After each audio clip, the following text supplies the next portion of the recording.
Bienvenue dans l'Africa Newsroom, votre émission de débat et d'analyse en cette semaine spéciale logements sociaux à travers le continent africain. Le dossier du jour sera consacré au cas particulier du Congo-Brazzaville. Au sommaire également de cette émission, conférence de presse du représentant de l'envoyé spécial de l'ONU en Afrique de l'Ouest et au Sahel, Mohamed Ibn Chambas. Il a largement évoqué le cas gambien. Et puis c'est une réflexion qui anime beaucoup de débats, de tables rondes, de conférences. Pourquoi le continent africain si riche compte en son sein autant de personnes vivant sous le seuil de pauvreté? La répartition des richesses est en marche. Sera-t-elle assez rapide? Ils sont avec nous autour de ce plateau pour en parler justement. Nos invités, tout d'abord, Monsieur Zamba est avocat. Monsieur Zamba, bienvenue parmi nous. Merci Amira. Bonsoir chers téléspectateurs. Et notre autre invité est économiste. Il s'agit de Maurice Kibangou. Monsieur Kibangou, bienvenue parmi nous. Merci, bonne soirée à tout le monde. Et puis on n'oublie pas notre éditorialiste. Il est à ma gauche, il s'agit d'Alfred Chango. Alfred, c'est un plaisir de vous retrouver. Ravissement de vous retrouver. Je me demandais où vous étiez passé, mais très heureux de vous retrouver autour de ce plateau. Et puis, mes très chères téléspectatrices aussi. On leur souhaite un très bon accueil. Et tout de suite, c'est l'info du jour.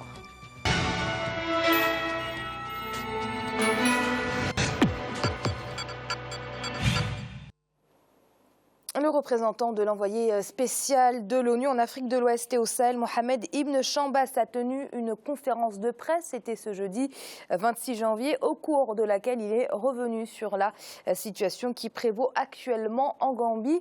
Rappelons que c'est au terme de négociations avec la CEDEAO que l'ancien président Yahya Jammeh a consenti à quitter le pouvoir après l'élection présidentielle. C'est désormais le chef d'État récemment élu, Adama Barrow, qui siège au palais présidentiel. C'est un reportage qui nous a été réalisé par notre envoyé spécial Franck Noudofinin. Regardez.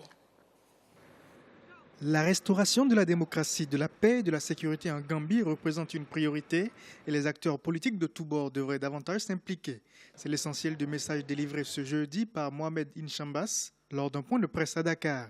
Le représentant spécial du secrétaire général et chef du Bureau des Nations Unies pour l'Afrique de l'Ouest et le Sahel a aussi tenu à clarifier les nombreuses déclarations qui ont suivi le départ de l'ex-président Yahya Jammeh de la Gambie et qui font état d'un accord. Pour le diplomate ghanéen, aucun accord n'a été signé et les nouvelles autorités gambiennes sont libres de faire la lumière sur les 22 ans de pouvoir de Yahya Jammeh. C'était une déclaration conjointe. Ce n'était pas un accord. Il n'était pas un accord signé entre M.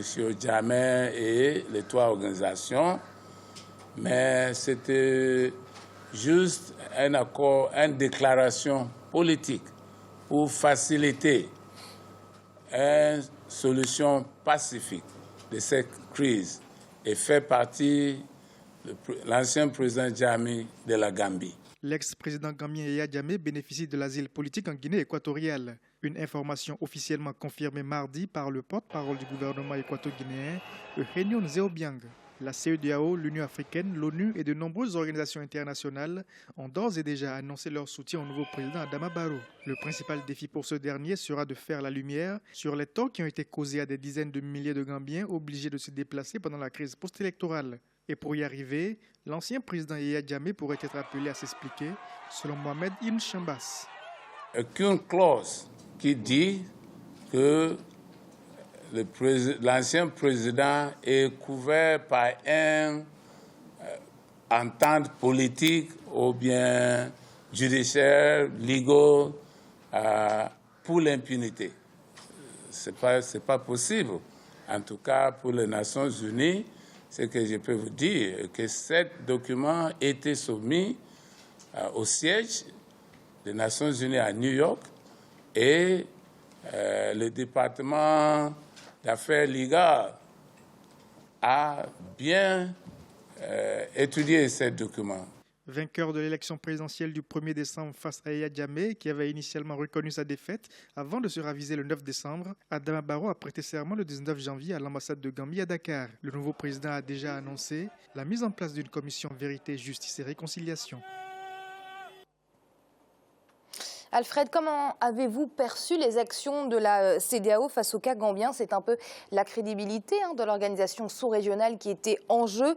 Qu'en avez-vous pensé?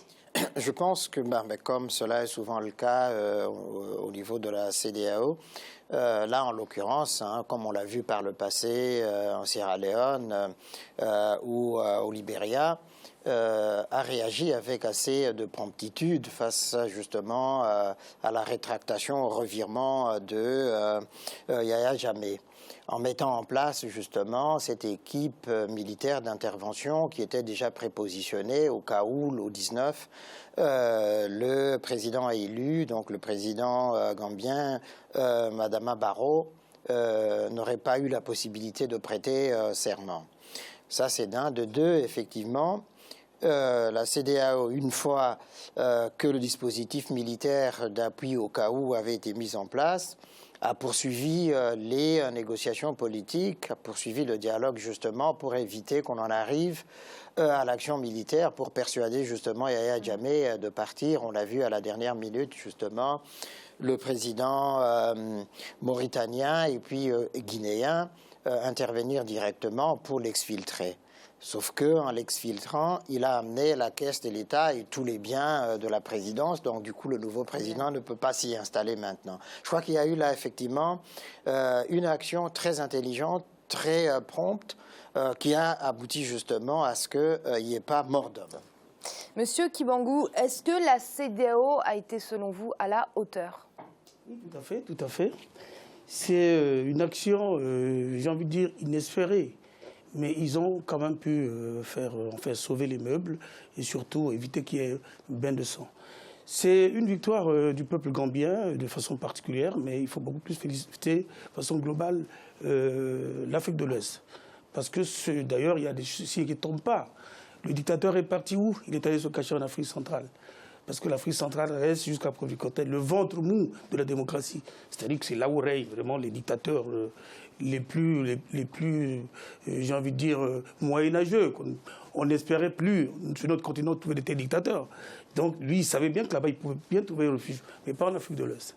Voilà. Alors l'ancien président Yahya Jammeh pourrait être appelé à s'expliquer, selon Mohamed Ibn Chamba, sur les déplacés de la crise post-électorale. Il a même fait savoir que les nouvelles autorités gambiennes étaient libres de faire la lumière sur les 22 années de pouvoir de Yahya Jammeh. Monsieur Zamba, on connaît la réputation de son régime, un régime plutôt fort. Selon vous, pourrait-il être inquiété? Écoutez, je pense que tout dépend de la volonté politique de ceux qui ont succédé au régime de Yahya Jammeh. Et il faut surtout rappeler que déjà, comme on l'a suivi, ce qu'a dit M. Chambas, c'est qu'il n'y a pas d'accord qui prévoit d'impunité. Voilà, c'est-à-dire qu'il n'y a pas un accord qui a été signé dans le cadre des négociations qui prévoirait une possibilité de ne pas poursuivre Yahya Jammeh ou les dignitaires de son régime pour les crimes commis lors de sa mandature ou les crimes commis lors de la crise post-électorale.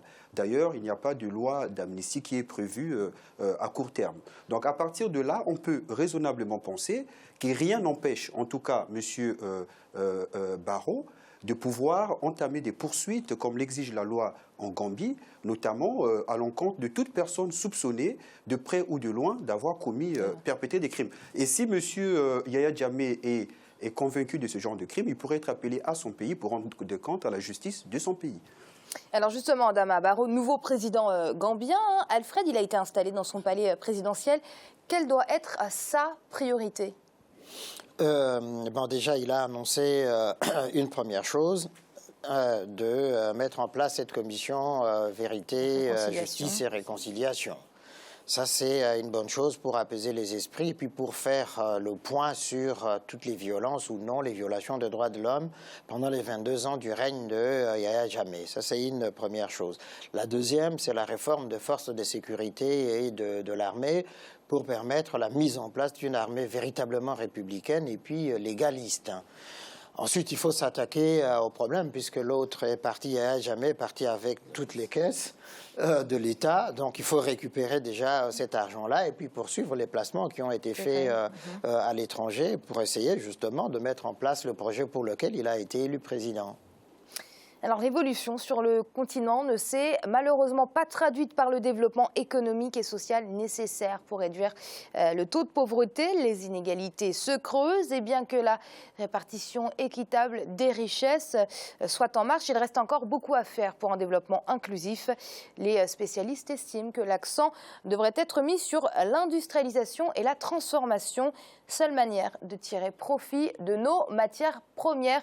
Et on sait, le sous-sol africain est particulièrement riche. C'est un sujet de Diarra Ndiaye qui a été commenté par Mariama Madrami. Regardez. L'Afrique apparaît comme le continent dont le potentiel de croissance et de transformation est indéniable. L'Union africaine insiste sur la nécessité pour l'Afrique de se doter d'institutions fortes et de politiques adaptées face à la croissance économique qu'a enregistré le continent au long de la dernière décennie. Des mutations sont nécessaires pour que cette croissance se traduise enfin par une véritable amélioration des conditions de vie des populations. Si on prend l'État et qu'on met l'État en bourse comme une société appartenant à tous les citoyens, en donnant aux citoyens les actions de l'État, des actions sans droit de vote pour des questions de souveraineté, effectivement, on se retrouvera dans une situation où, comme tous les propriétaires des entreprises privées, même le citoyen le lambda va être aussi traité en économie comme une personne détenant des actions d'une grande société qui est l'État. Je vous assure, cela change tout en économie dans l'appréciation de la pauvreté. L'Afrique tente de prendre des mesures concrètes pour freiner ces inégalités en passant par le biais de réformes économiques efficientes. Selon les Nations Unies, le redressement de la croissance africaine devrait se matérialiser par une augmentation du PIB de 3,2% en 2017 et de 3,8% en 2018. L'Afrique centrale, engulée dans la baisse de ses recettes pétrolières, devrait malgré tout enregistrer une hausse de son PIB à 3,4% en 2017. Dans ce contexte, la hausse des prix du pétrole favoriserait les recettes d'exportation et la croissance, en particulier au Congo, au Gabon et en Guinée équatoriale. Le pétrole a apporté beaucoup au pays de la CEMAC et particulièrement en Guinée équatoriale. Oui, ça aide à une meilleure répartition des richesses économiques. Ce qu'il faudrait savoir, c'est que le plus gros des recettes pétrolières d'un pays comme la Guinée équatoriale est visible dans les investissements massifs qui ont été réalisés dans ce pays. Donc c'est déjà une très grande forme concrète de répartition des richesses, puisqu'on retrouve cela dans les écoles, dans les routes, dans les hôpitaux. Ça bénéficie à toute la population. L'optimisme est de mise. Si les différents pays africains lancent rapidement des réformes, la croissance du continent pourra remonter à près de 3% cette année pour de nombreux spécialistes. Manifestement, autour de ce plateau, vous ne partagez pas les mêmes analyses de cet économiste. Alfred, ceci dit, est-ce que c'est cela qui mine le continent, cette mauvaise répartition des richesses ? De manière générale, oui, puisqu'on l'a vu ces dernières années, la croissance macroéconomique en Afrique centrale, de toute l'Afrique en général, cette croissance, elle a été importante. Simplement, elle n'a pas profité aux couches les plus basses de la population, même aux classes moyennes africaines, ça n'a pas profité en termes de revenus, en termes de promotion sociale, d'élévation du niveau de vie. Le panier, pour moi, le référent, l'indice vraiment de satisfaction et de développement passe par le panier de la ménagère d'abord. C'est-à-dire, il y a les recettes du pétrole, par exemple, puisqu'on en a parlé dans le reportage. Il y a les dividendes, les royalties qui reviennent. Comment est-ce qu'on les répartit? Est-ce qu'on les répartit pour soutenir les salaires de fonctionnaires, donc permettre à la ménagère de pouvoir tenir le mois avec ça, pouvoir faire soigner ses enfants, pouvoir payer leur scolarité, pouvoir s'acquitter des impôts, etc. Ça fait toute une série de choses. Or, quand on regarde de manière générale, ce n'est pas cela qui s'est passé. Où est parti l'argent? On l'a dit, mais alors, dans les investissements dans les équipements. Mais ces équipements profitent à qui? Si on considère que l'arrière-pays qui doit produire, est-ce qu'il y a soutien aux agriculteurs, aux petits agriculteurs qui sont dans l'arrière-pays pour pouvoir soutenir la production et leur permettre d'évacuer et puis de trouver des ressources? On n'a rien vu de tout cela. On a plutôt l'impression qu'il y a le gaspillage. On ne sait pas ce que les chefs d'État font de tous ces revenus issus de la vente, par exemple, du pétrole. Alors, Monsieur Kimbangu, vous venez du Congo, le Congo-Brazzaville, un pays qu'on connaît, qu'on sait riche, un sous-sol particulièrement riche, et pourtant c'est un pays très fragile, avec en son sein beaucoup de personnes vulnérables. Pourquoi, selon vous, les régimes successifs n'ont pas réussi à investir intelligemment les recettes de leurs matières premières?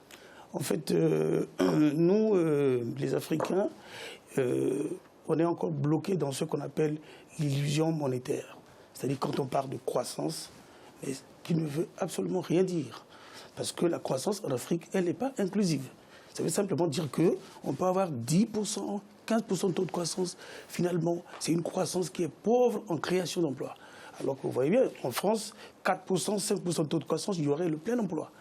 Simplement parce que, effectivement, l'argent va là où il ne faut pas qu'il aille. Donc il n'y a pas normalement, avec cet argent, la manne pétrolière qu'on a eue au Congo pendant 15 ans, 20 ans, on doit au moins songer à diversifier l'économie. De telle sorte que quand la crise arrive, quand les revenus pétroliers tombent, baissent, tout de suite, d'autres secteurs prennent la relève. Ce n'est pas le cas au Congo. Donc ce qui fait qu'aujourd'hui, on peut arriver à 10-15% de taux de croissance. Pendant 10 ans, 15 ans, on a vu ça. Mais ne vous en faites pas. Le chômage est très important au Congo, alors que nous avons eu toutes les recettes pétrolières. Simplement, comme je le répète, la croissance en Afrique, elle n'est pas du tout inclusive. Voilà. Alors on parle d'un pétrole maudit qui plonge les pays exportateurs de cette matière dans des situations délicates. Monsieur Zamba, c'est malheureux à dire, mais ce n'est vrai que pour l'Afrique. Pourquoi? Oui, ben voilà. En fait, quand on parle du pétrole maudit, il faut préciser que le pétrole de l'Afrique centrale est un pétrole maudit.